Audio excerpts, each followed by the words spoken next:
everyone. How's everybody doing today? Just letting people roll in as we getting started here. Sharon's going to join us again a little bit later, and so she'll give us some more of those concrete updates. But I just wanted to say hello, welcome. I'm getting a text here from Greg, so I assume I'm live, but he will let me know if I'm not.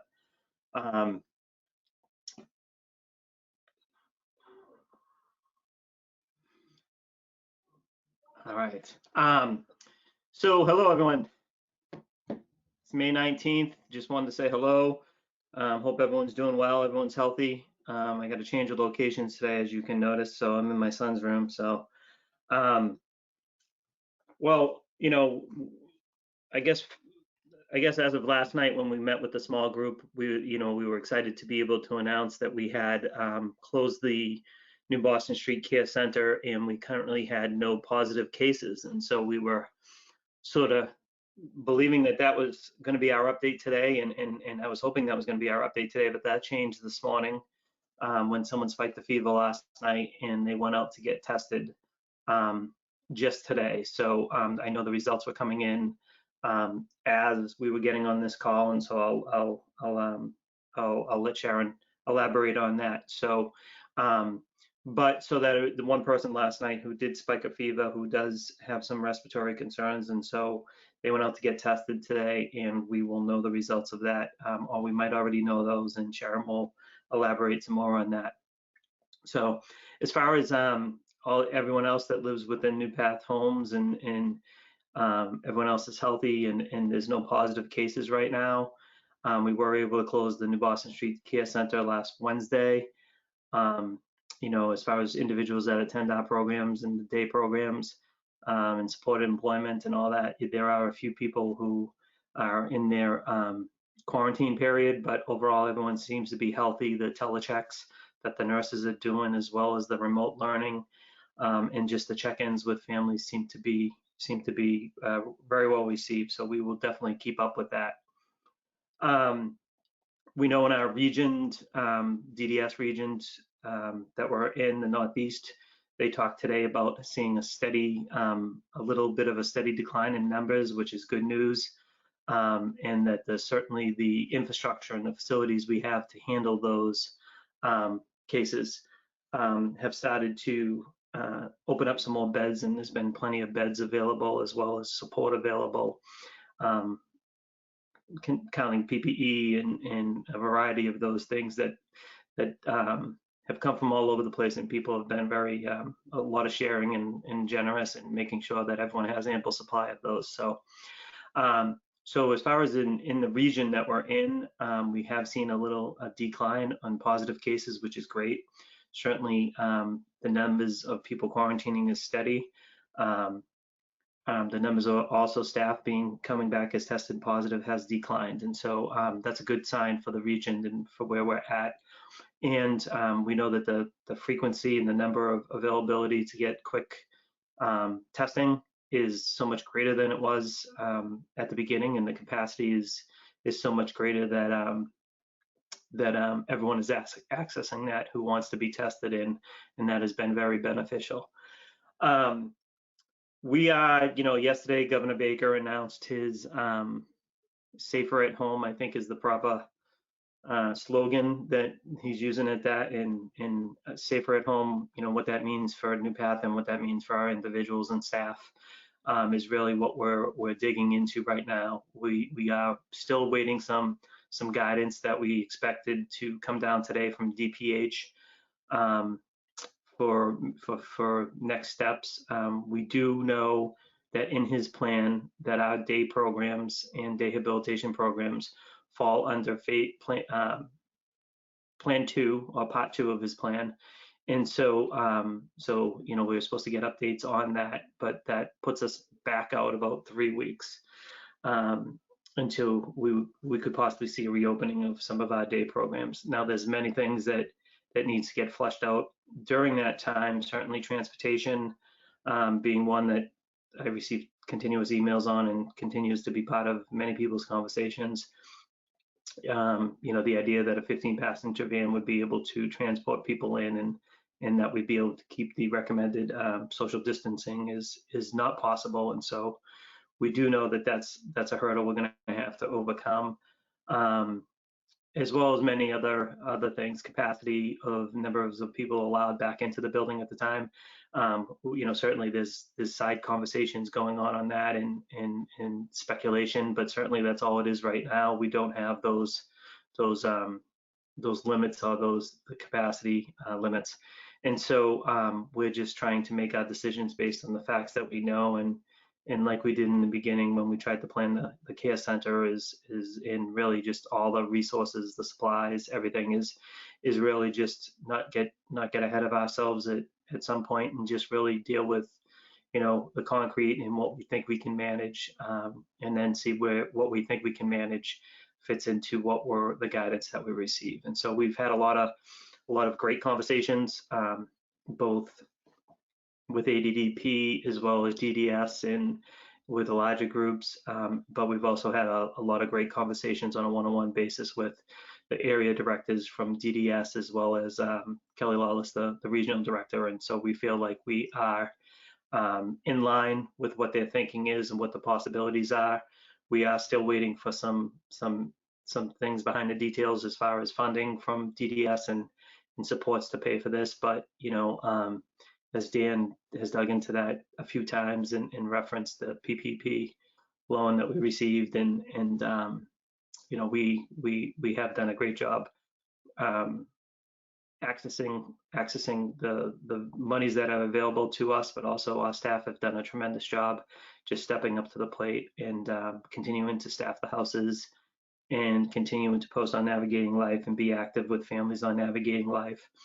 And as we roll forward now, and I referenced last week that we will talk about, what our plan is, or what our strategy is for having families and loved ones come visit at the residential homes, because I think that is the real next step in front of us. And we have laid out a plan, a tentative plan, and some ideas for that. And we're just really making sure we have all the resources behind the scenes to make sure that plan can happen. And I think Dan will talk a little bit more about that on Thursday.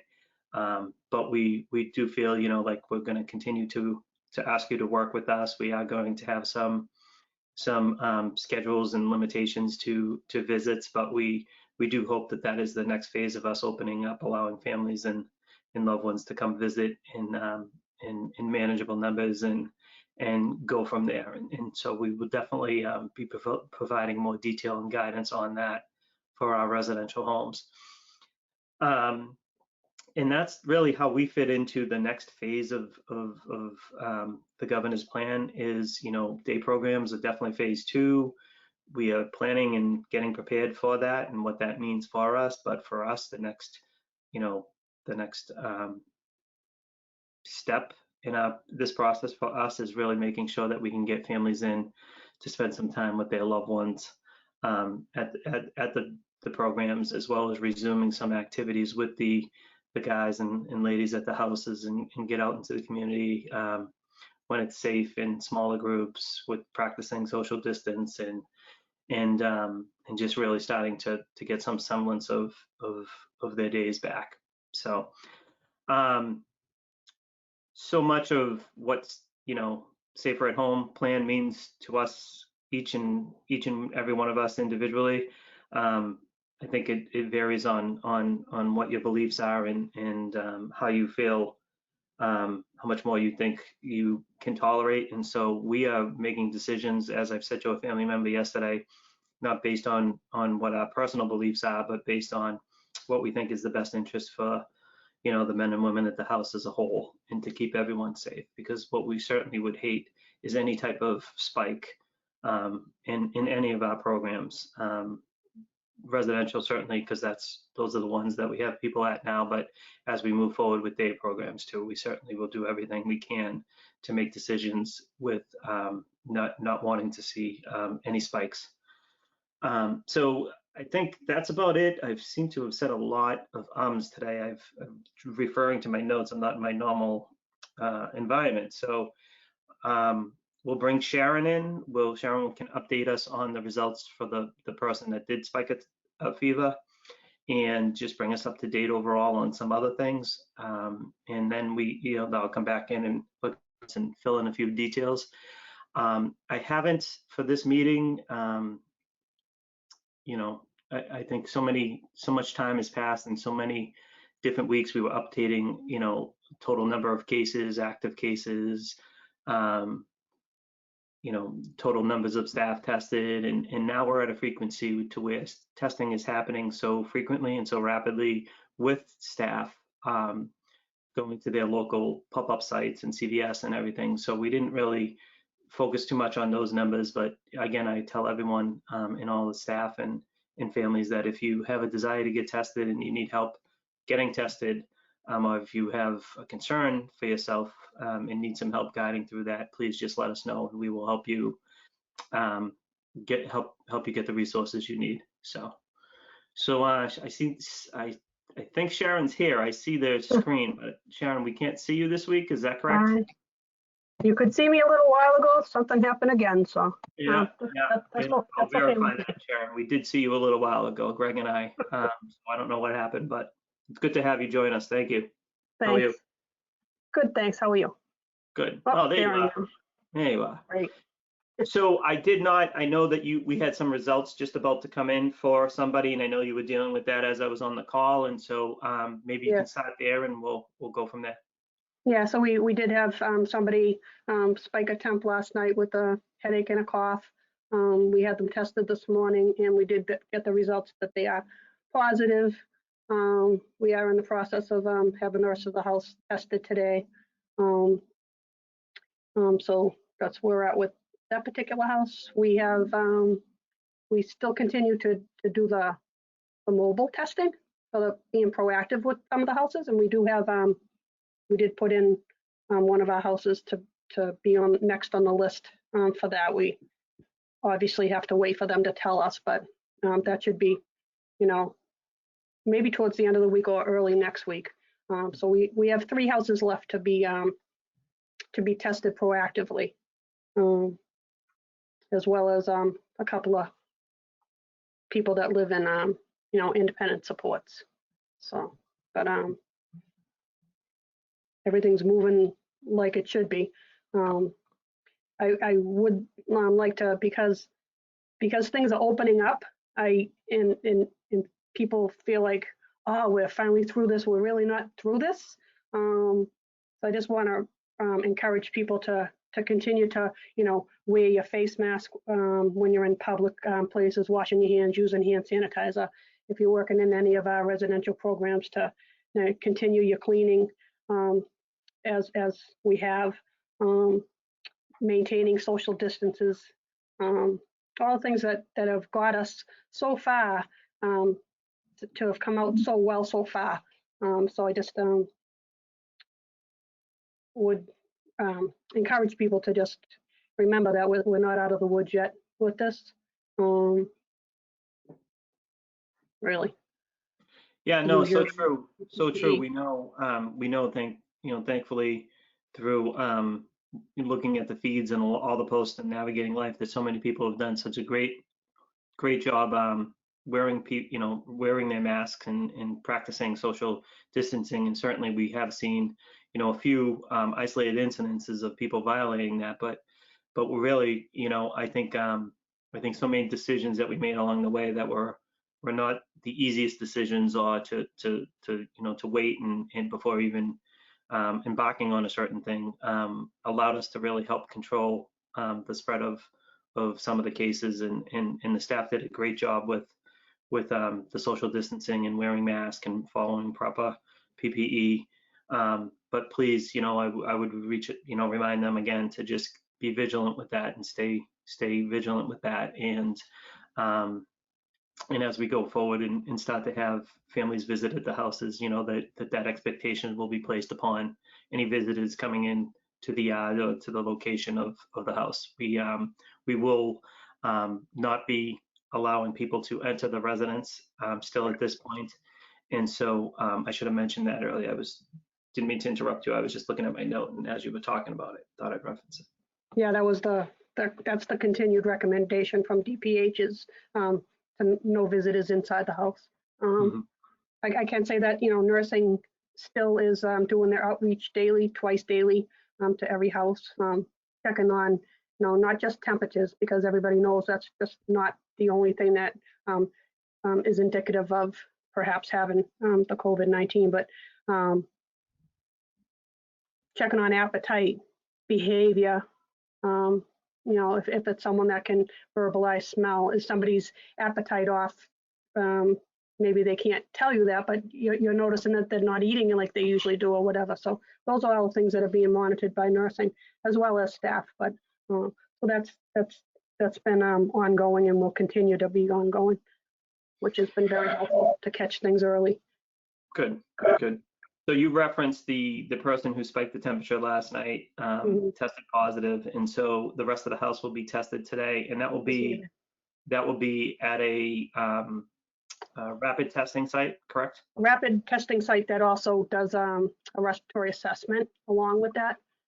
It's a site that they do the testing. It's not a site that you need to do it yourself. So whenever possible, with our individuals, and anytime try to get as much healthcare involved in it as possible.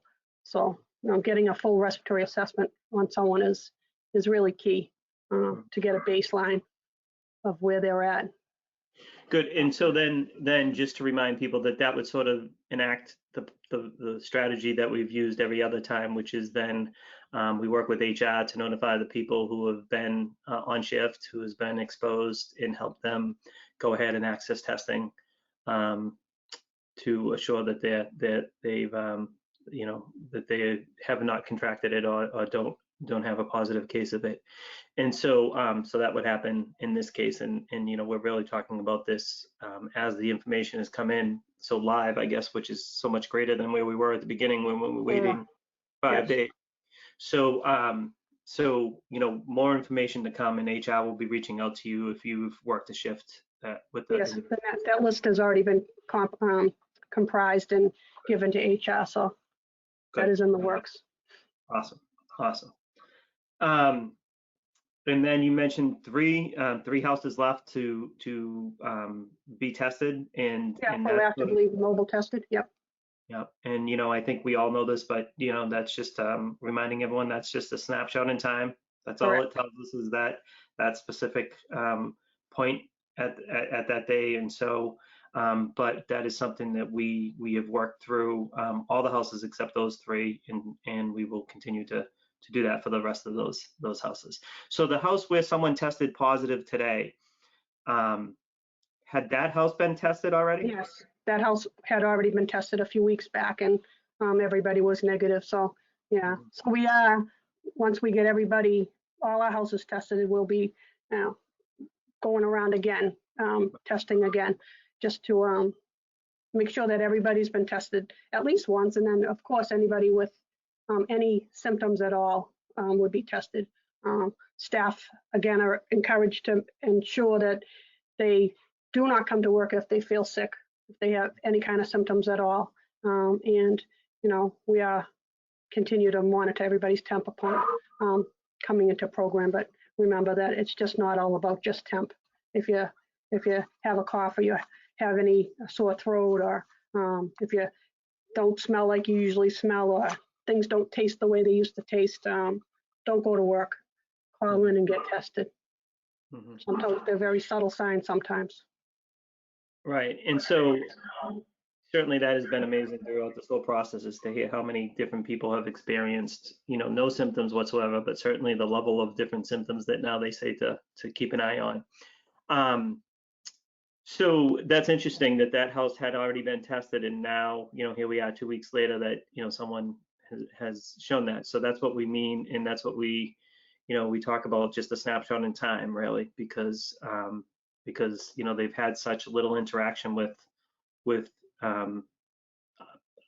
unknown people, you know what I mean? Certainly staff coming in and out of the house and their extended family, and what risk that creates is certainly something that I've talked to a few family members about. But unfortunately, this is the reality of the situation, is that snapshot only presents us that moment in time, and and we still have to be as vigilant with everybody going forward.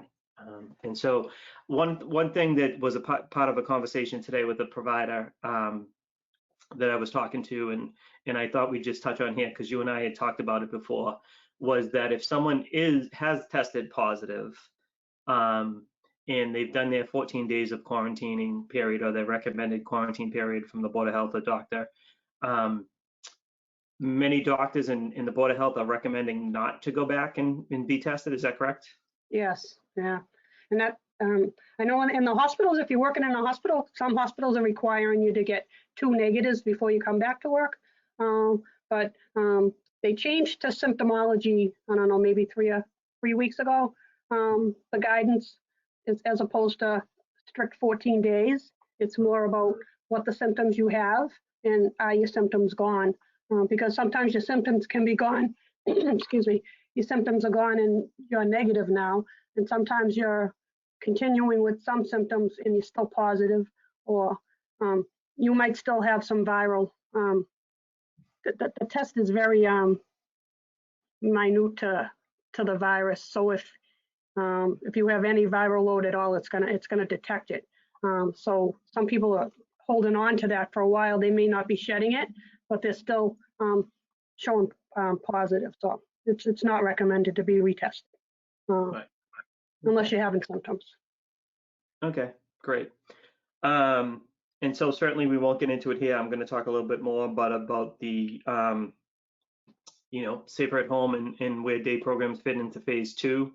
I referenced just explaining people where we fall in that, and that is phase 2, and that's 3 weeks out, but we have no further guidance. And so I think we'll hold off on speculating on any of the strategies we're thinking about. But I know that people have reached out to you and have reached out. Many people have ideas on it and stuff. And so we promise we will communicate that as soon as we think we have the guidance.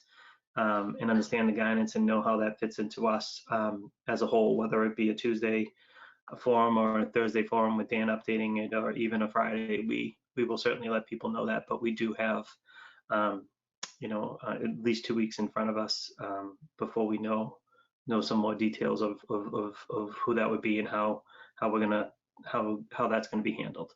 So And any, I didn't. any other thoughts? Anything else? Well, I had a question on that. The phases, because phase 1 is is like a 6-week process from what or at least 4 weeks, because someone's out till June 8th. Some things in phase 1 can open. So I'm just wondering, do you have any, are you privy to anything like how long phase 2 might extend to? Like how they're doing, because everything's very.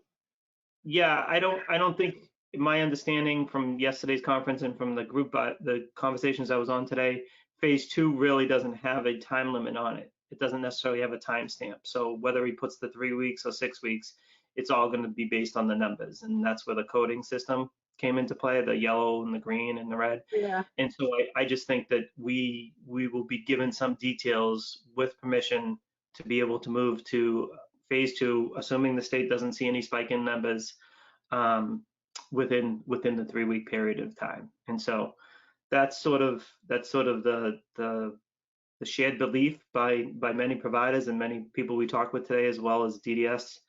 And so there might be pockets of people getting back to normal, whether an individual works at a job site and that job site opened back up because they were given permission, and now the individual is asked to come back to work. Certainly we're going to have those cases, and we will support them as we go forward if we're able to. And so that's sort of how we're addressing it. Everything right now is on a person by person basis. We try to always make decisions based on the health and safety of each person specifically and everything, and so we certainly will continue that. But more so than ever, each sort of decision and the consistency of decisions is really executed through one person at a time, and looking at the decision as a whole. So does that sound good? That's not quite as vague as Governor Baker's plan suggested yesterday, but that's vague enough to cover it. you have a phased plan that's going to be planned out in phases. All right, Greg, if you want to maybe just sign back in, let me know if there's any questions, anything I can answer or Sharon can answer. Hopefully this helped everyone, at least know that there is no plan that's behind the scenes that they haven't heard, which I think a couple people I talked with today maybe thought was happening, though those plans have not taken place, and we still wait on some further guidance. But please let me assure you that that the same steps and the same people and probably a larger group of people that helped us, prepare the care center when the care center was, just a thought and a strategy, and prepare for the PPE and supplies and everything. We will use all the lessons learned during that time as well, apply the same type of careful decision-making process that we used during that time going forward. So, all right. Thank you, Sharon. No, well, we could leave Sharon on for a second. All right. A couple questions, one from a parent, and that's, asking, asking what house the positive test was from, but obviously we can't, answer that specifically. But when will the parents or the people from that house be notified? The people from that house have been notified. Okay. And the second one, and I'm sorry, you might have mentioned it, but so is the person going to the New Boston Care Center, or are we awaiting the results from the rest of the house before making that determination? You want to take that, Sharon? We are doing our usual planning on this, so Yes. we'll know more later on. I guess the same rationale and the same planning that we used for the other situations, Greg, is what we're going to apply here. We're going to wait for the results, which again, they're getting tested at 5:30 today. So we'll wait for those results to come in. And then from there, we have a strategy that we hope to be able to put in place immediately after that. But some people are working behind the scenes right now to make sure that's ready. So I don't want to speculate on what that plan will be right now. Thank you. Again, this, like one other situation we had where a group of individuals had to be handled in their residential home because we felt like that was the healthiest and safest environment for them. That is factoring into this particular case as well, because the person who did test positive does have other underlining conditions that bring them to a higher level that need to be monitored. So. Great, thank you. Yeah. The only other question, Dan, was the one related to the trips in the van or trips in vehicles that I had forwarded to you earlier today. Yes. So that question, thank you, Greg, for reminding me of that. Yes, that question was from a family member who asked if it is okay in smaller groups to be taking trips and going out and getting lunch and visiting places. And yes, if from all I've seen on Navigating Life and from my updates that I've had with the residential team, that's happening quite frequently. Certainly when they're going up and picking up takeout, they're bringing it home or bringing it, to a safe environment to eat that practices social distancing. And so but that should be taking place. And as far as I know, it's taking place a lot of times along the way. Certainly some points we cut that off during what we felt was the highest peak. But overall, I know I was just talking with a group who was letting me know their activity plan for this afternoon. And so I know that the groups are trying to get out in smaller groups. And, as we're treating a group home, the 4 or 5 residents that are at a group home right now as they live, we're treating that almost like a family network, where that family, those group of individuals eat breakfast, lunch, and dinner together, spend 90% of the day together, are allowed to be in each other's environment, which is their house, also share bathrooms. And as much as the cleanliness we're practicing, cleaning, continuous cleaning at the houses, we'll do so in the vans. But, if we do have a situation to where a van, has more than just a smaller group in it, and it does violate the 6 feet of social distancing. We are having people wear masks, but we are treating that group as a family unit, and so therefore, at least the way we're approaching it right now, and what seems to make the most sense is to not put that situation out there if it's not necessary, but if there is a situation that calls for it to be necessary, as long as the individuals that live specifically and solely in that house, and the staff person that work with them, then we're comfortable with that. I can say one other thing that we are trying to accomplish is to see who can tolerate masks, what type of mask they can tolerate. Trying to gauge that right now so that when we do open, that we have an idea of who and what type of masks, because there's so many different masks out there. Ones that go around your ears, ones that come up from your neck and go over your face. It doesn't have to be, a surgical mask. It just has to be a face covering. So just seeing what people can tolerate so that we have an idea once we can open and move forward in the world again. Right. Good. Anything else, Greg? No, thank you guys. Appreciate it. All right. So thank you. Very well.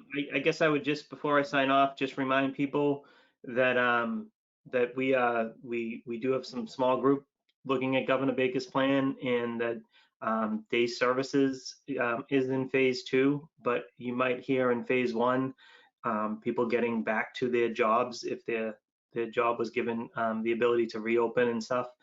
And so so just, if you have any questions, reach out to myself, to Sharon, to your direct contact at NuPath. But I assure you that once we have a plan that addresses the services for everyone in day services and how we're moving forward, we will certainly share that with you.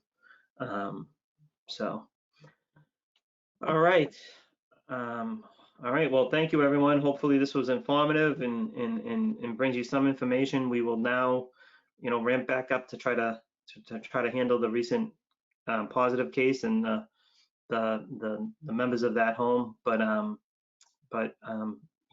continue to practice your social distancing and wear your mask, and Dan will be back on Thursday and update you, and we'll go from there. Thank you very much, everyone. Thanks, Sharon. Thank you. Nice seeing you, Dan. Yeah, thanks.